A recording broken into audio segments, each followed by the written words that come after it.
The Book of Job, chapter 30. But now they that are younger than I mock me, yea, they whose fathers I have refused to set with the dogs of my flocks. For whereto should the strength of their hands have served me, seeing age perisheth in them?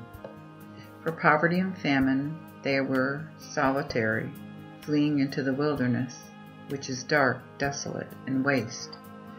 They cut up nettles by the bushes, and the juniper roots was their meat.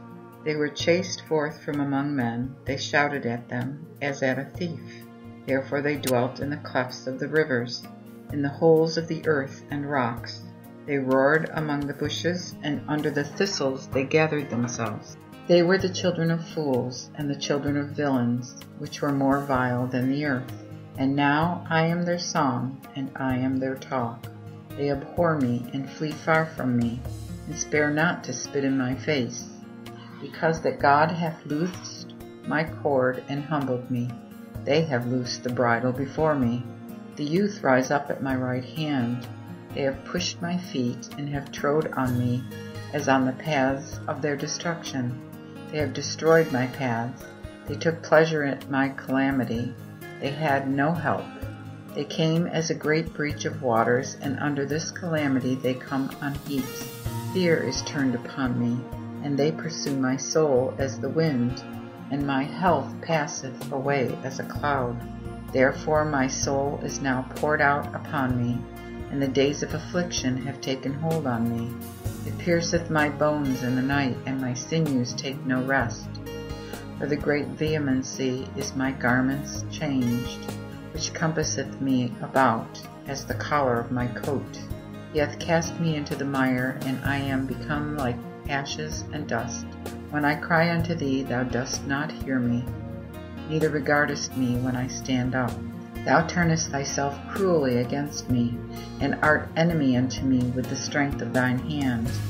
Thou takest me up, and causest me to ride upon the wind, and makest my strength to fail. Surely I know that thou wilt bring me to death, and to the house appointed for all the living.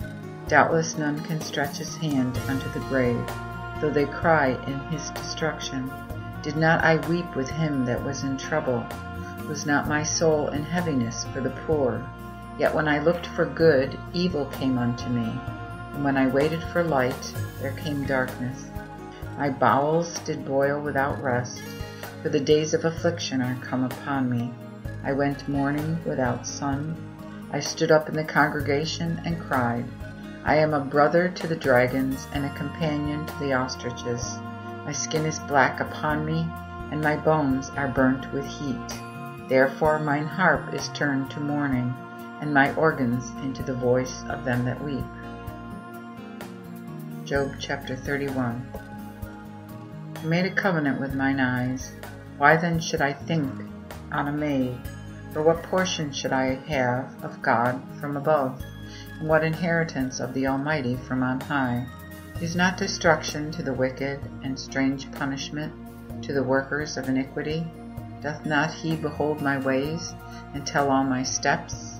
If I have walked in vanity, or if my foot hath made haste to deceit, let God weigh me in the just balance, and he shall know my uprightness.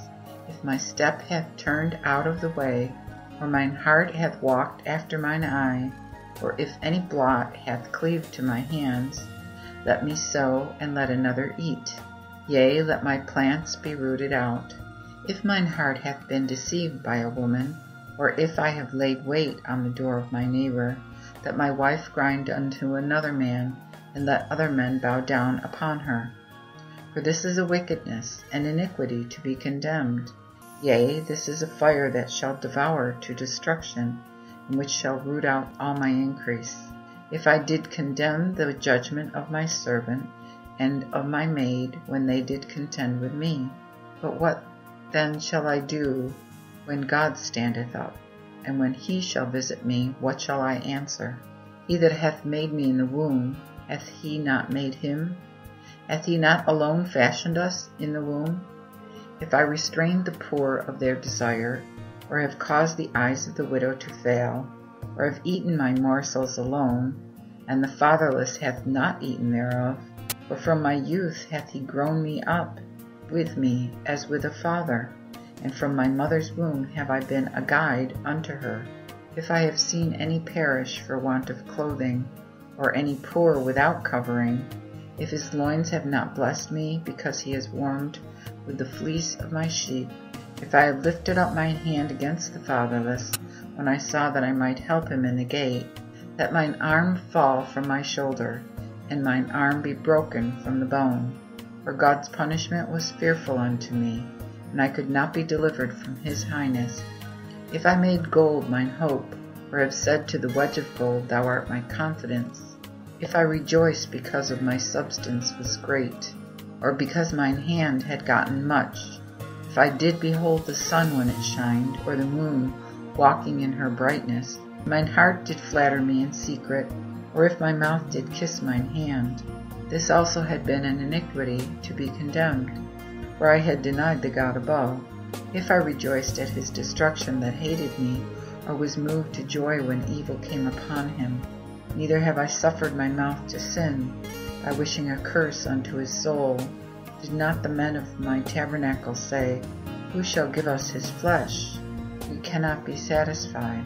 The stranger did not lodge in the street, but I opened my doors unto him that went by the way. If I have hid my sins, as Adam, concealing mine iniquity in my bosom, though I could have made afraid a great multitude, yet the most contemptible of families did fear me. So I kept silence, and went not out of the door. Oh, that I had some to hear me! Behold my sign, that the Almighty will witness for me. Though mine adversary should write a book against me, would not I take it up upon my shoulder, and bind it as a crown unto me? I will tell him the number of my goings, and go unto him as to a prince.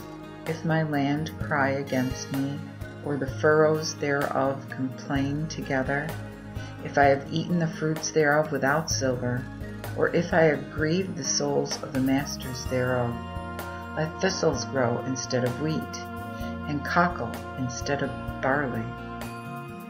The words of Job are ended. Job chapter 32. So these three men ceased to answer Job, because he esteemed himself just. Then the wrath of Elihu, the son of Barachel, the Buzite of the family of Ram, was kindled. His wrath, I say, was kindled against Job, because he justified himself more than God. Also his anger was kindled against his three friends, because they could not find an answer, and yet condemned Job. Now Elihu had waited till Job had spoken, for they were more ancient in years than he. So when Elihu saw that there was no answer in the mouth of the three men, his wrath was kindled. Therefore Elihu the son of Barachel and Buzite answered and said, I am young in years, and ye are ancient. Therefore I doubted, and was afraid to show you mine opinion. For I said, The days shall speak, and the multitude of years shall teach wisdom. Surely there is a spirit in man, but the inspiration of the Almighty giveth understanding. Great men are not always wise, neither do the aged always understand judgment. Therefore I say, Hear me, and I will show also mine opinion. Behold, I did wait upon your words, and hearkened unto your knowledge, while you sought out reasons. Yea, when I had considered you, lo, there was none of you that reproved Job, nor answered his words, lest ye should say, We have found wisdom, for God hath cast him down, and no man. Yet hath he not directed his words to me, neither will I answer him by your words. Then they, fearing, answered no more, but left off their talk. When I had waited, for they spake not, but stood still and answered no more, then answered I in my turn, and I showed mine opinion. For I am full of matter, and the spirit within me compelleth me. Behold, my belly is as the wine, which hath no vent, and like the new bottles that burst. Therefore will I speak, that I may take breath. I will open my lips, and will answer. I will not now accept the person of man, neither will I give titles to a man, for I may not give titles, lest my Maker should take me away suddenly.